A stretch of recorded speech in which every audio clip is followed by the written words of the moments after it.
நபருடன் தொடர்பில் இருக்கிறார்கள். அந்த நபர் திராவிட முன்னேற்ற கழகத்தில் பொறுப்பிலும் இருந்து கொண்டிருக்கிறார். அதே போல விடுதலை சிறுத்தைகள் கட்சியில அந்த போதைப்பொருள் கடத்தல் வழக்கில் தொடர்புடைய நபர் விடுதலை சிறுத்தை கட்சியில பொறுப்பில் இருந்திருக்கிறார். இதெல்லாம் நமக்கு ஒரு அவமானமாக இல்லையா? திராவிட முன்னேற்ற கழகத்தினுடைய ஒரு நிர்வாகி, விடுதலை சிறுத்தைகள் கட்சியினுடைய நிர்வாகி ஒரு போதைப் பொருளை அது பல்லாயிரம் கோடி ரூபாய், 1 ரூபாய் 2 ரூபாய் எல்லாம் 3500 கோடிக்கு மேல போதைப் பொருள் கடத்தி இருக்கிறார்கள். இது இன்னும் அவங்கள அந்த குற்றவாளிகளை கண்டுபிடிக்கும் பொழுது இன்னும் அவர்களிடத்தில் தீவிர. சென்னை ஊடக சகோதரர்கள் உங்கள் அனைவருக்கும் அன்பு கலந்த வணக்கங்களை தெரிவித்துக் கொண்டு, இன்றைக்கு தமிழக பாரதிய ஜனதா கட்சியின் சார்பில் மாநிலம் முழுவதும் 39 பாராளுமன்ற தொகுதிகளிலுமே கூட வேட்பாளர்களை, அதாவது யார் ஆஸ்பிரன்ஸ் இருக்கிறார்கள் என்பது அது நிர்வாகிகளிடத்தில் கருத்து கேட்பு கூட்டமானது நடந்து கொண்டிருக்கிறது. மாநிலம் முழுவதுமே 39 பாராளுமன்ற தொகுதிகளிலும் இந்த கூட்டமானது நடந்து கொண்டிருக்கிறது. அதனுடைய ஒரு பகுதியாக இன்றைக்கு தென் சென்னை பாராளுமன்றத்துக்கு உட்பட்ட பகுதியில் நம்மளுடைய நிர்வாகிகள் கூட்டத்தில் யார் வேட்பாளர்களாக வரலாம் அல்லது நீங்கள் யாரை பரிந்துரைக்கிறீர்கள் என்ற ஒரு கருத்து கேட்பு கூட்டமானது இன்றைக்கு எங்களுடைய நிர்வாகிகள் இடத்துல கேட்கப்பட்டிருக்கிறது. அவர்களெல்லாம் தங்களுடைய கருத்துக்களை எல்லாம் சொல்லியிருக்கிறார்கள். எங்களுடைய கருத்துக்களை எங்களுடைய தேர்தல் கமிட்டிக்கு, அந்த நாளை நடைபெற இருக்கிற தேர்தல் கமிட்டியில் இந்த கருத்துக்களை சொல்லுமோ அவர்கள் அதை பற்றி அப்புறம் மேலே பாராளுமன்ற குழுக்கு சொல்லுவாங்க. அவர்கள் இறுதி முடிவு எடுத்து யார் வேட்பாளர் என்று அறிவிப்பார்கள் என்பதை உங்களுக்கு தெரிவித்துக் கொண்டு, நேற்றைக்கு மாண்புமிகு பாரத பிரதமர் மரியாதைக்குரிய திரு நரேந்திர மோடிஜி அவர்களுடைய சென்னை வருகை, அதைத் தொடர்ந்து போன வாரம் திருப்பூர் பல்லடத்தில் நடந்த எண்மண் எண் மக்கள் யாத்திரையினுடைய நிறைவு விழா, அதே போல் தூத்துக்குடியில் நடந்த நிகழ்ச்சி, திருநெல்வேலியில் நடந்த நிகழ்ச்சி, அதைத் தொடர்ந்து நேற்றைக்கு சென்னையில் தமிழகத்தில் ஒரு மிகப்பெரிய ஒரு அரசியல் மாற்றத்தை நம்மளுடைய மாண்புமிகு பிரதமர் திரு நரேந்திர மோடிஜி அவர்களுடைய வருகை ஏற்படுத்தி கொண்டிருக்கிறது. எண்மண் எண் மக்கள் யாத்திரை தமிழகத்தில் இருக்கிற 234 சட்டமன்ற தொகுதிகளிலுமே மக்களினுடைய பேராதரவோடு இந்த நிறைவானது நடைபெற்றிருக்கிறது.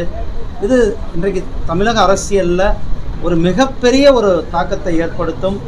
இன்றைக்கு தமிழக அரசியலில் பாரதிய ஜனதா கட்சி, எங்களுடைய தேசிய ஜனநாயக கூட்டணி, பாண்டிச்சேரியும் முதற்கொண்டு 40 இடங்களிலுமே எங்களுடைய தேசிய ஜனநாயக கூட்டணி வெற்றி பெறும் என்பதுதான் அனைத்து தரப்பு மக்களினுடைய எதிர்பார்ப்பாக இருந்து கொண்டிருக்கிறது. மாண்புமிகு பிரதமர் திரு நரேந்திர மோடிஜி அவர்கள் 400க்கும் மேற்பட்ட தொகுதிகளில் வெற்றி பெறுவதும் உறுதியாக இருக்கிறது. இன்றைக்கு தமிழக பாரதிய ஜனதா கட்சியினுடைய நிர்வாகிகள், தொண்டர்கள் அனைவருமே மிக வேகமாக, மிக உற்சாகத்தோடு களத்தில் தங்களுடைய ஈடுபடுத்தி கொண்டிருக்கிறார்கள் என்பதையும் நாம் பார்த்து கொண்டிருக்கிறோம்.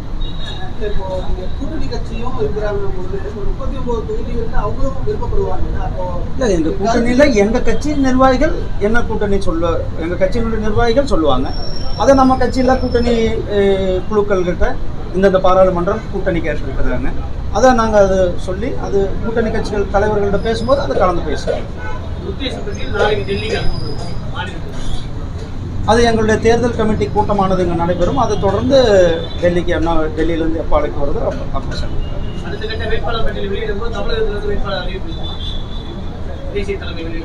என்ன மேலே தேசிய தலைமை பொறுத்தளவுக்கு நான் எதுவுமே சொல்ல முடியாது. அங்கே பல மாநிலங்களுக்கான பணிகள் இருக்கும். ஆனால் நிச்சயமாக கூடி சீக்கிரம் தமிழகத்தினுடைய வேட்பாளர்கள் பட்டியல்கள் வந்துவிடும்.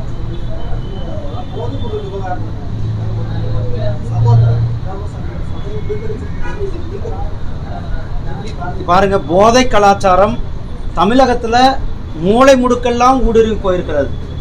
அதில் திராவிட முன்னேற்ற கழகத்தினுடைய மிக முக்கிய நிர்வாகிகள் அந்த நபருடன் தொடர்பில் இருக்கிறார்கள். அந்த நபர் திராவிட முன்னேற்ற கழகத்தில் பொறுப்பிலும் இருந்து கொண்டிருக்கிறார். அதே போல் விடுதலை சிறுத்தைகள் கட்சியில் அந்த போதைப்பொருள் கடத்தல் வழக்கில் தொடர்புடைய நபர் விடுதலை சிறுத்தை கட்சியில் பொறுப்பில் இருந்திருக்கிறார். இதெல்லாம் நமக்கு ஒரு அவமானமாக இல்லையா? திராவிட முன்னேற்ற கழகத்தினுடைய ஒரு நிர்வாகி, விடுதலை சிறுத்தைகள் கட்சியினுடைய நிர்வாகி ஒரு போதைப் பொருளை அது பல்லாயிரம் கோடி ரூபாய், 1 ரூபாய் 2 ரூபாய் எல்லாம் 3500 கோடிக்கு மேலே போதைப்பொருள் வந்து கடத்தி இருக்கிறார்கள். இது வந்து இன்னும் அவங்கள அந்த குற்றவாளிகளை கண்டுபிடிக்கும் பொழுது, இன்னும் அவர்களிடத்தில் தீவிர விசாரணை செய்யும் பொழுது இன்னும் எவ்வளோ கடத்தி இருக்கிறார்கள் என்பது கூட தெரிய வரும்.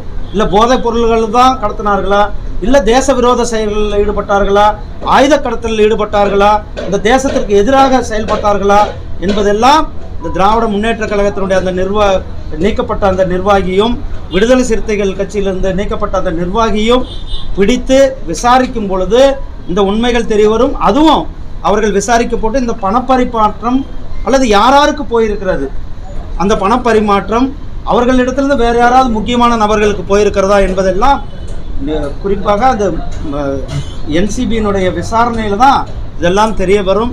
அதனால் அந்த நபர்கள் வந்து தலைமறைவாக இருக்கிறார்கள். அவர்களை கைது செய்யப்பட்டதில் மற்ற உண்மைகளும் வெளிவரும் என்று தான் நாம் எதிர்பார்க்கிறோம்.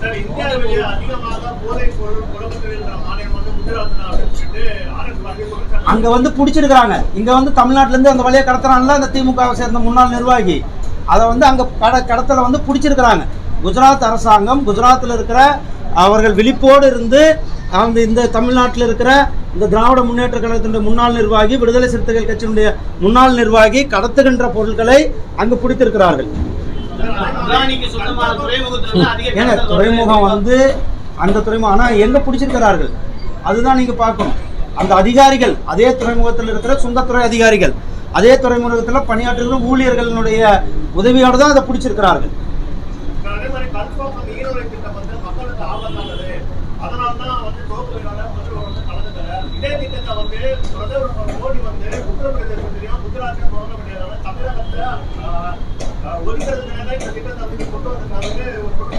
நான் இதுக்கு முதல்ல ஒரு சின்ன விளக்கத்தை கொடுத்துட்றேன். நான் கொரோனா வேக்சின் போட்டிருக்கீங்களாண்ணா? போட்டிருக்கீங்களா இல்லையா? நான் போட்டிருக்கேன். ஆனால் ஸ்டாலின் அவர்கள் கொரோனா வேக்சின் போடக்கூடாது, இந்த கொரோனா வேக்சின் மேலே எனக்கு நம்பகத்தன்மை இல்லை அப்படின்ட்டு அவர் கொஞ்ச நாள் கொரோனா வேக்சின் போடல. பிரதமர் அவர்களே நேரடியாக முதல்ல கொரோனா வேக்சினை போட்டுக்கொண்டார். அதை தொடர்ந்து மக்கள் போட்டு விட்டாங்க. அதே போல தான் ஒரு புதிய ப்ராஜெக்டு, இந்த ப்ராஜெக்ட் வந்து உலகத்திலேயே இன்றைக்கி 2வது ரஷ்யாகிட்ட இருக்குது. அதுக்கடுத்து இன்றைக்கு 2வது நாடாக நாம் இருக்கிறோம். உலகத்தில் அதிகரித்து கொண்டிருக்கின்ற தேவைகள் இருக்கிறது, அதாவது மின்சார தேவைகள் இருக்கிறது, இன்றைக்கு இண்டஸ்ட்ரியலைசேஷன் இருக்கிறது.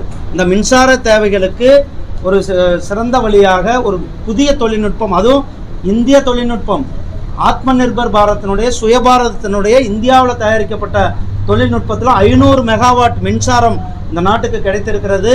இவங்க தான் சொன்னாங்க, கூடங்குளம் அணு நிலையத்தை இவங்க தான் வேண்டாம்னாங்க. ஆனால் இன்றைக்கி அங்கேருந்து தான் நமக்கு சப்ளை, கரண்ட் சப்ளை வந்திருக்கிறது. இதே யூபி அரசாங்கம் இருக்கும் பொழுது நாம் கரண்ட் இல்லாமல் பல மணி நேரம் என்னவா இருந்தோம், இருட்டில் இருந்தோம். ஆனால் இன்றைக்கு முழுமையாக நமக்கு பவர் சப்ளை கிடைத்து கொண்டு இருக்கிறது. இதெல்லாம் நாம் இன்றைக்கு நாடு மிக முக்கியமாக மிக வேகமாக வளர்ந்து கொண்டு இருக்கிறது. 2047 நாம் வளர்ச்சியடைந்த பாரதமாக வேண்டும்னா நம்மளுடைய தேவைகள், அந்த தேவைகளை வந்து பூர்த்தி செய்வதற்கான திட்டங்களை வரவேற்க வேண்டும்.